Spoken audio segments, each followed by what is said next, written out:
There are certain styles of whiskey which just connect with us whiskey enthusiasts and flavour chasers. You have the brilliant bourbon matured bangers, of course the well-loved smoky peat monsters, but there is one style which most whiskey fans can't seem to get enough of. I am talking about the Sherry Bomb Scotch. From dry Oloroso nuttiness through to syrupy sweet PX powerhouses, they can give flavours ranging from fruit puddings and prunes through to spent fireworks and cabbage water. So join me, Jeff Whisky, as I go through my top 10 Sherried Whiskies. If that sounds good, slap a like and let's crack on.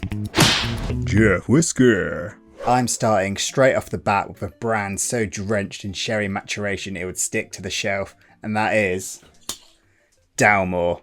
More specifically, the Dalmore cigar malt. Yes, you would see less fake tan on a series of Love Island, and they are notorious for their use of E150A, but as a brand, it holds a soft spot on my whiskey journey. This cigar malt reserve is a single malt built for pairing with cigars, but it's just solid on its own. Just think of it as the standard Dalmore, but with some well-needed increase in ABV, where this packs much more of a punch at 44%. Matured primarily in Methusium Oloroso sherry casks, with help from ex-bourbon and Cabernet Sauvignon. Too many fancy words for this for me to remember. Oloroso sherry with ex-bourbon and Cabernet Sauvignon barriques. We got there, and this is the kind of whiskey I think of when I hear Sherried whiskey. There's the dark fruits, nuts, spice, oranges. This is not a whiskey that Patterson would pour on the carpet in a hurry. Pour it into the glass, swirl it around, as I said to you before, throw it out. I also just got his latest project, the Wolf Craig blend. So let me know if you want to hear anything about this, and I can cover it in a future video. The fact that they've been trying to get a distillery running for a long time is a pretty interesting story. I've not had long enough with this bottle, but it could probably nick the Dalmore off this list, especially as it's about 25 quid cheaper, as a Dalmore cigar malt was around 100 quid or $170, which is just not worth that price. So next we're going to a slightly more enthusiast choice, well it is at the moment, and that is Speyburn 15. So before they move away from the fully natural non-chill filtered 46% ABV beauty, let's talk about it. This 15-year-old Speyside single malt is a huge step up from the 10-year-old release, and unlike the Dalmore, the sherry is much more balanced in the whiskey and less of a sherry slap at the start. Founded in 1897 and often producing lighter, more floral, fruit-driven whiskies, the 15-year-old release is more mature. It's a showcase of just more depth, vibrance, and just a great sipping whiskey. The truth is, it would have probably been higher on the list if they kept this overlooked gem as it is. It's full of apple, honey, floral, and it's just well balanced. I know that sounds cheesy, but I'll get to cheesy whiskies in a bit. But yeah, this Speyburn feels like a traditional older style of sherried whiskies. You see, this is why we can't have nice things, Barry. Though not as old as the whole love affair between whiskey and sherry. That started back in the 19th century, where Britain was importing a buttload of sherry from Spain. With the cask travelling all over, there was empty ones in Scotland, and thrifty distillers thought, hey, let's not waste these. Turns out those sweet, nutty raisin-filled casks turned young, furry whiskey into rich and at times a more luxurious spirit. And thankfully, the sherry cask matured Scotch was born. Though, fast forward to now, the dreamy tale of bodega retired cask getting a second Scotchy start. It's more of a distant memory, with distilleries now seasoning cask with sherry, specifically for whiskey maturation. See, sometimes it's not just bottle slapping slurred words and innuendos. Warning, Jeff Whisky cannot be held responsible for any learning that may occur during these videos. All information is checked poorly, and he can barely string a sentence together, let alone provide any educational skills. For example, there's already been at least 2 spelling mistakes and many bad grammars in this readout. Is it on purpose or joke, or is he just typing it as he goes? Who knows? But history lesson over, let's get back to the main event. Now I know I spoke about this bottle a lot in my latest smoky video, but peat and sherry is magic. Perry whiskey can be great and far from sheet. See you enjoy wordplay. Bringing me to Laphroaig 10 Sherry Oak. I've talked a lot about this bottle, so I won't go deep into the reeds with this one. 10-year-old single malt from the famous Islay distillery, finished in sherry casks, adding fruit and nut and spice on top of Laphroaig's signature medicinal peat and iodine notes. Is it iodine or iodine? That medical, metally, weird taste. But yeah, the sherry oak enhances the sweet dried fruit side, the increase in flavour and added ABV. This is leagues better than the standard 10-year-old. Prices for this one often hover around £50 to £70, depending on like the time, the release, the retailer. And in the US, you might see pricing between the $60 to $90 range. Laphroaig has produced quite a lot of sherry-led expressions to show how peat and cask influence can interplay. Out of all the ones I've tried, this is my favourite, but let me know if there's something better. Sorry, I just feel like I'm missing out sometimes. And long-suffering watchers of the channel will be thinking, why so low? I always rave about this bottle. But for this list, I want to see, like in my noggin, as top sherried whiskey. Yes, this is a fantastic sherry release, but for me it fits more in the peaty side and less of the best of a sherry release. Does that make sense? Probably not. What the hell are you talking about? For those looking for Macallan though, well, official Macallan, I am sorry to disappoint you. This list is based around what is on my overstuffed shelves at the moment. That also means the former shining star of sherry, Glendronach, is not on here. Luckily though, these rules have loopholes, meaning I can include this next bottle. The Kilchoman Sanaig. Just look at this thing. Adorable. Freakishly small hands make anything look big. With all the love from the Sanaig gang, I had to try beyond just samples, and I grabbed this bottle. Managed to get it dirt cheap as I somehow had points from the whiskey store, so it was rude not to. Other better whiskey stores are available. Kilchoman, the farm distillery in Islay, and the Sanaig matured in Oloroso sherry casks and bourbon casks. The name is Scots Gaelic for stormy bay, and it's just a sherry influenced beauty. I love Kilchoman, and this has got added plums, dark fruits, spicy ribena, and it's just adding to that already great maritime saltiness.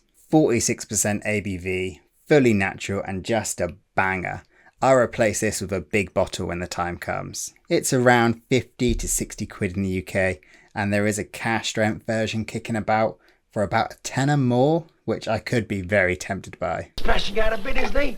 But now to one that was buried right to the back of the shelves and was one of my first big whiskey purchases. The Glenturret 12-year-old, with this being the 2020 maiden release. One of the oldest Highland distilleries, this one was part of the well done and shiny looking rebrand. And for me, this is what Macallan and Dalmore want to be visually, just with better ABV and fully natural. It's a very fruit cakey whiskey. Like the design, it's very timeless and just a fancy pants scotch. Now this is really good stuff, but I have heard other years following this one, they're not quite as good. I'm not sure, maybe that could just be people with rose tinted glasses, or there is something with batch variation. Sometimes it may be good, sometimes it may be shit. So from old to new, we are going to one of my favourite new distilleries. Lochlea and the sadly now discontinued Harvest Edition third crop. I won't go into too much details as I have a video covering the core range shake-up, but this is just a stunner. Combination of 3 cask types, bourbon, Oloroso and port. Fully natural, 46%. They grow their own barley, and what more could you want? It is just Pimm's, strawberry jam, and probably the lightest, fruitiest and most vibrant bottle on this list. Grab a stumpy bottle of it while you can. 'Tis not the size of the young knave's blade, but the lust in his thrust by which legends are made. Though speaking of stumpy, I'm moving from single malt and dipping my toes into blended scotch, and not for the only time on this list. Grab your dad's vinyl from the loft. We are next on Turntable with their Bittersweet Symphony. I know this brand gets mentioned a few times here on the channel, and this is the best of the range for me. Built from 26% Teaneck Oloroso butt, 27% North British Virgin Oak barrel, 31% Balmenic PX Puncheon, and 16% Mary Park Blended Malt. Again, 46% ABV being the magic number. This highlights the wonders of how great blended whiskey can be, which I do think that'll have to be my next video topic. Subscribe if you want to see that. Or not. I won't tell you what to do. You're not going to take orders from someone who's wearing sunglasses indoors. It is a fiery, sherried slapper with lots of dark chocolate, dried fruit, and is just dangerously Moorish. Around £50 in the UK, you can still pick it up in a couple of shops, but it is getting harder to find for good reason. So on to another blend, but this time with an age statement. It is the Seven Sons 11-year-old blended Scotch whisky, but it's also known as Ryan's Blend. Now, do you want famous grouse but leagues better? Macallan but better? Traditional tasting sherried whiskey, which is liquid chocolate digestives and smoother than a cashmere codpiece? You need to find this and grab it. Did he just say what I thought he said? What? Yes, smooth is not a dirty word in my books. Silky for the fancy folk. Seven Sons is a project by 8 Doors Distillery in John O'Groats, and this is being curated by distillery manager Ryan Sutherland. Will it slap you in the chops and punt you in the shins? No, but it's possibly the best whiskey I have for when I'm watching a film, chatting with friends who do exist, I see the comments, and for when making notes for these whiskey videos. It's so well put together, and for the £42 price tag, it's a no-brainer. I think this one may have fully sold out now, but they have more blends that could be worth trying. But let's take all that gentle stuff and ramp it up more to feral levels that would make Spinal Tap proud. The numbers all go to 11. Look, right across the board. Does that mean it's louder? Is it any louder? Well, it's one louder, isn't it? It's not 10. You're on 10 on your guitar. Where can you go from there? Where?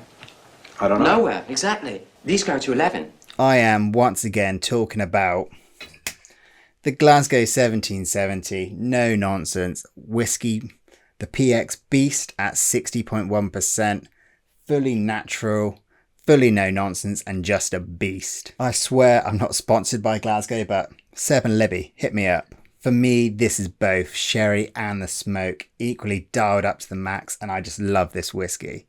I try to limit myself to only small glasses of this, very rarely, as it could just fly off the shelf. Granted, their peated cask strength, which is amazing and pretty close to this, is well worth checking out. The aim is that's going to be my replacement once this bottle fades away. Of course, I've got to tease you further with some runners up who sadly can't be on this list and just didn't quite make it.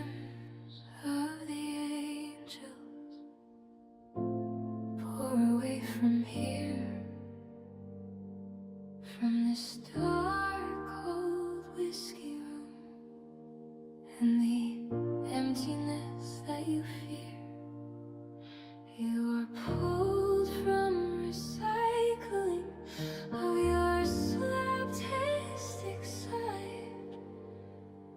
You're in the dreams of the angel. No southern comfort here. And I also need to talk about the Redbreast Cream Sherry, the Whisky Exchange exclusive. Phil and I started the day with that in London, and I still think about it now. I have no plans to stop talking about that cake mixture magic. Right, that's enough whiskey edging. My number one sherried whiskey, something I generally would have not believed when I tried this a year ago at the London Whisky Show. And that is the Crimson Cask from Compass Box. This is harmonious yet beats you to a raisinly pulp. Walnuts, chocolate cake, jammed into your throat. It's a bit like that kid from Matilda.